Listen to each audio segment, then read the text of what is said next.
Hey, Allan Aguirre with your Incorruptible 2-minute warning for the week of January 10th. January 10th. That's the date. Hey, this week we're going to be talking about grumbling. I think it's going to be a good one. It's kind of going along with this week's Torah portion. Okay, the premise of this book is 1 Corinthians 10. And in 1 Corinthians 10, 9 through 11, Paul says, "And let us not put the Messiah to the test, as some of them did, them being Israel in the desert with Moses, and were destroyed by snakes. And don't grumble." That's what we're talking about. Don't grumble, as some of them did, and were destroyed by the destroying angel. Now, these things happened to them as an example.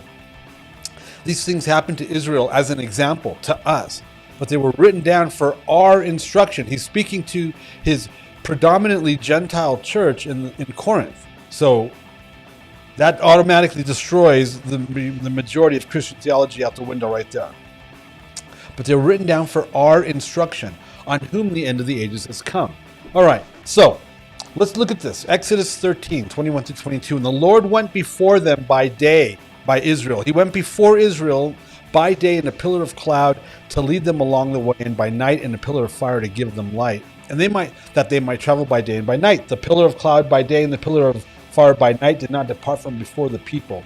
You would think that alone would put you in a state of being, put you in a frame of mind, put you in a heart, Heart, attitude to honor, obey, and trust Father God, let alone what happened prior to that.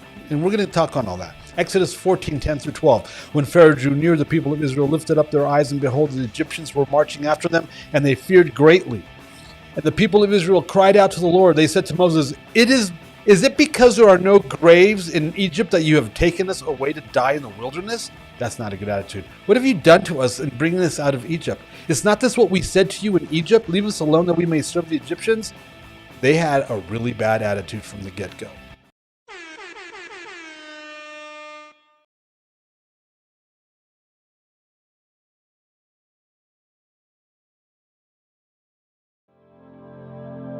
The views and opinions expressed during our broadcasts are solely those of the broadcast producers, hosts, and/or guests, etc., and are not necessarily the views or opinions of the Travelog Network, its sponsors, or affiliates.